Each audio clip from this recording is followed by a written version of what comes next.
On this channel, we're mostly robocars, but there are also many interesting issues around electrification. If you like that, or not, let me know in the comments, and slap that like button as though you were Will Smith going after Chris Rock. As the world moves away from fossil fuel to electric vehicles, billions of dollars are being invested, spent, or planned to put in more EV charging. Recently, the White House unveiled a $5 billion plan to put chargers every 50 miles. Much grander plans have also been touted, and EV charging startups are hot investment tickets. Even so, there's a lot of misunderstanding of what sort of chargers solve the problems and when, rather than where, they are used.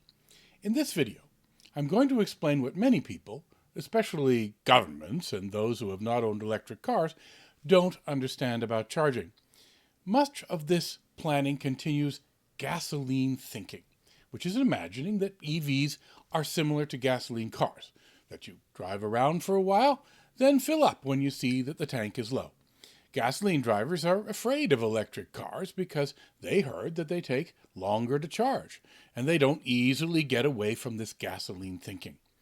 To understand charging and where to put it, it's important to realize that it's not so much about where you charge, but when you charge, and more to the point, what you are doing while you are charging. That dictates the where. While people dream about 5-minute fast charges that parallel the gasoline experience, that probably won't be the norm even when it becomes technically possible. Instead, one must understand the ideal activities to do while filling your electric car. I'm going to list all those places for you, though not exactly in order. In fact, I'm going to start at number 2, since number 1 is what we'll do in the future. One of the key hallmarks of gasoline thinking is to think of energy as a commodity product, rather than seeing charging as a service. I'll repeat that. Public EV charging isn't the business of selling you electrical energy. That's a tiny part of it. The real business is the service of connecting you to the grid in a way that matches your schedule. The wholesale cost of generating electrical energy, often as low as 2 cents a kilowatt hour, is a small fraction of the price paid by consumers, which depends much more on the where, when, and how of charging. That retail price ranges from free to as much as 55 cents a kilowatt hour. Nothing like gasoline. In fact, public charging should not be thought of as selling electricity. How to price charging is a whole other issue I have articles about, and may do a video on later. What you do while charging is tied with how fast the charging is. Let's list the various upsides and downsides of slow versus fast charging. Now, slow charging equipment and wiring is much cheaper per station and safer. Fast charging usually requires major new electrical service installation. Because of those higher costs, fast chargers usually charge customers a lot more per kilowatt hour, as much as 5 times the price at home in extreme cases. Now, fast chargers, of course, recharge more cars per day, even though they're more expensive, and of course, they do it faster. Fast charging causes more battery degradation. Your battery will wear out a bit faster. If you have the time, you prefer to charge slow.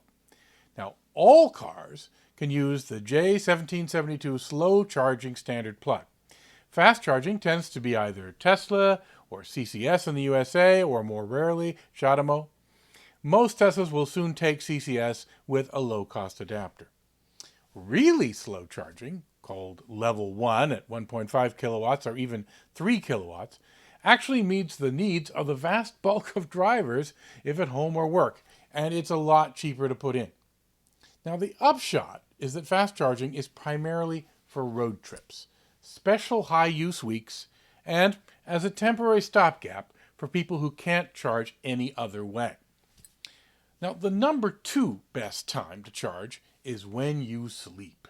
In fact, it's really 2 through 5 if you want. It's so important, except for that future number 1. Now, all factors clearly make sleeping the clear winner. Power demand is lowest at night, and power is cheapest today. And of course, it takes no time from your day. In addition, the charging can be slow, which means it's done without needing expensive equipment or dangerous high-power circuits or degrading your battery. There's only one thing not to love: namely the inability to use direct solar power, which I'll talk about later. EVs work best for people who can charge where they sleep, at home or at hotels. As such, any incentive should focus on places where people park at night, including homes, apartment parking lots, and even curbside in places where people have no home parking spaces. In fact, if this is done, the only other charging you need is on road trips. Typically around 3 kilowatts will handle almost all daily needs for one car, as the typical car only needs about 10 kilowatt hours per day on average. This sort of charging is low cost and easy to put everywhere. While curbside charging should be rare, some new designs actually feature chargers which hang on power and light poles, if there's enough electricity there. A charging cord can be lowered to the street, commanded by the app or card which pays for the charging. This is good because it does not require the very expensive step of digging up streets or parking lots. Coming in at number 3 is where you park for work or for your commute. People usually park for 8 hours at work, allowing slow charging with low-cost equipment. There are a few downsides compared to the home, though. People do sometimes want their cars during the workday. You only want to charge until about 3 p.m. when power gets expensive. So you have fewer hours than overnight, and most of all, you don't park there on most weekends. This both creates an issue for heavy driving weekends and also with the fact that people arrive on Monday all needing to charge more than the other weekdays, and you need to handle that. Now, a downside is that many employers would rather put in fewer, slightly faster stations, like 7 kilowatt stations, where the average car only needs 90 minutes. And that forces staff to have to come out and move their cars regularly to some inconvenience. This giant Apple parking lot, shot after hours, has more 7 kilowatt stations than most places, but not nearly enough if just a small fraction of staff wanted to plug in all day. The big upside for work charging is that, in time, the grid is going to move to be more solar. To make use of that, cars should charge in the day from 8 a.m. to 3 p.m., which is most naturally matched with work hours. For those who work at home or otherwise hang around the house, for example, doing childcare, you can get the best result with charging while the sun shines in low-cost home charging spots. Not only will daytime power become cheap as the amount of solar grows, it turns out cars are the best place to send extra solar and renewable power. If you don't store extra solar power, it's thrown away. Better to sell it cheap to the cars.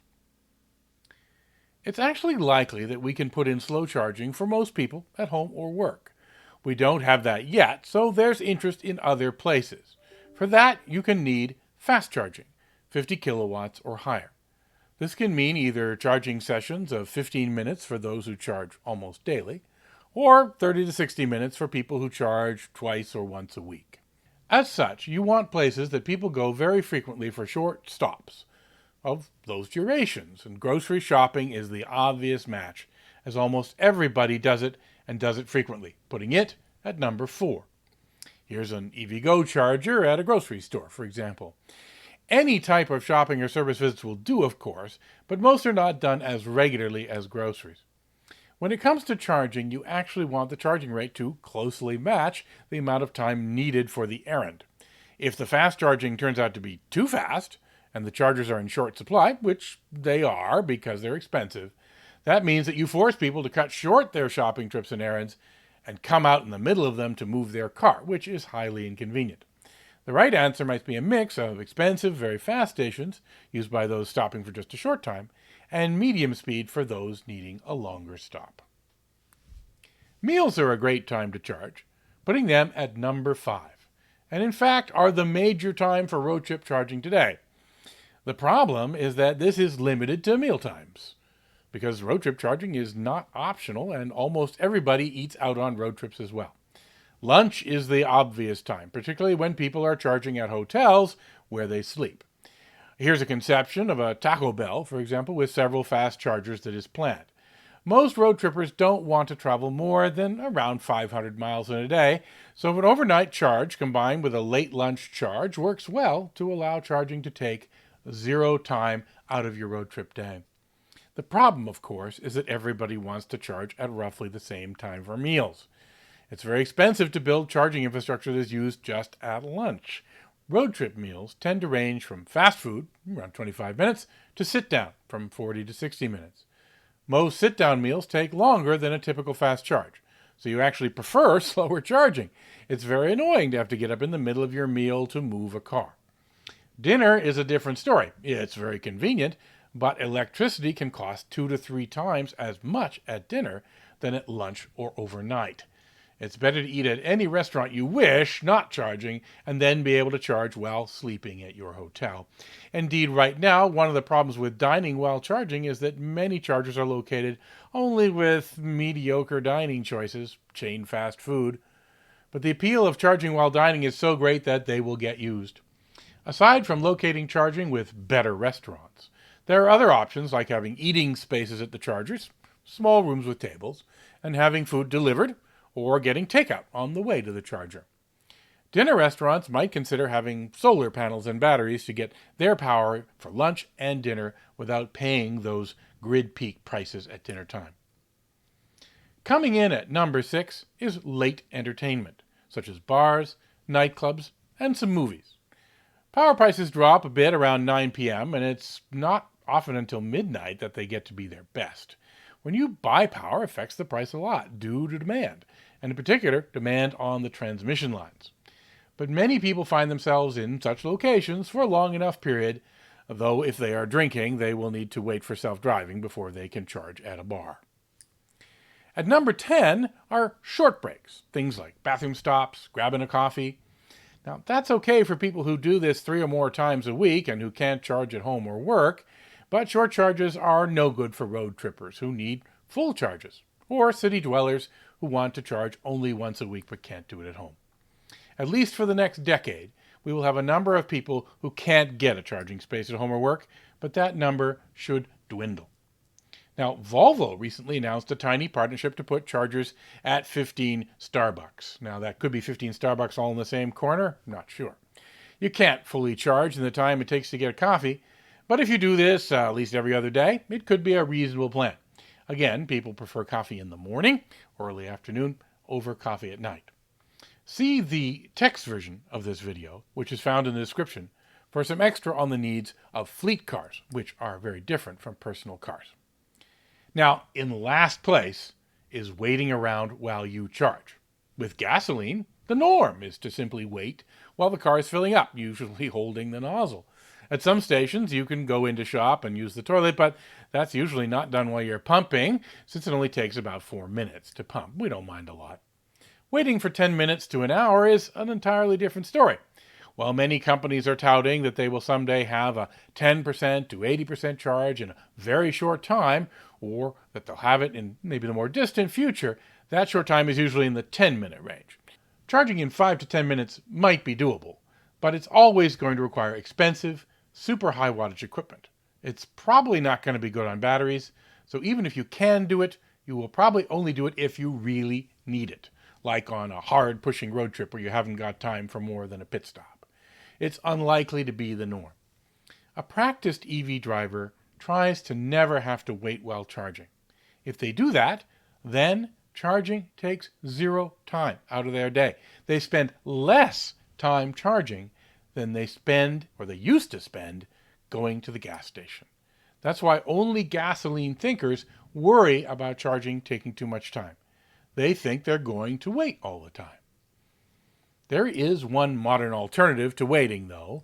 Today, almost all of us spend lots of time online, either for work or fun, doing things like watch YouTube videos. We watch TV that way, and we communicate with the world. It may be that 30-minute downtimes are not a big deal if we just do what we were going to do sitting at home or work anyway. High-speed internet makes sense as a must at any charging station where people might otherwise wait. Many cars are getting pretty large screens, and they have good sound too.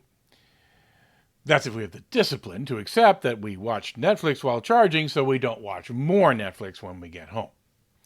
Here's an image of the sort of charging station that Electrify America wants to build, with a lounge and other amenities to wait. Tesla has a station like this in Central California, although they only have 1 or 2 like that. If you do have no other choice but to wait, it's certainly nice to have a station like this, but it probably shouldn't be the goal. Many stations would do well to have at least things like a place to eat, even picnic tables, so people can bring takeout they pick up on the way to the charging station, so that you're eating, not waiting while charging. Electrify America is almost entirely about fast charging stations and was created as part of the settlement of Volkswagen Dieselgate scandal. So it's not surprising that they have gasoline thinking. And many customers will retain gasoline thinking, so the stations will get used at least for a while. Shell also has a big electrification plan and has partnered in Europe with Chinese OEMs NIO and BVD to build a big charging network for them, starting with chargers in gas stations. Better than nothing, but you have to expect gasoline thinking from an oil company. Perhaps the ultimate expression of gasoline thinking is battery swap. Check out the description for my article on the ins and outs of battery swap. The swap ideal is pulling up to a station and waiting about 5 minutes, not unlike a gas station. But there are a lot of reasons why it's not a good idea for ordinary drivers, though it may work for fleets. Now it's time for the number one, the one from the future, thing to do while charging, and that's charging that just happens magically because you have a car that charges itself. A personal car that takes you around town is something we all want, but it's a few years away. But it's a much simpler problem to develop cars that can self-drive short distances on quiet streets at night or in the morning. Such cars will simply take themselves to charging stations anytime it looks like you don't need them for a while, including, of course, while at work or sleep.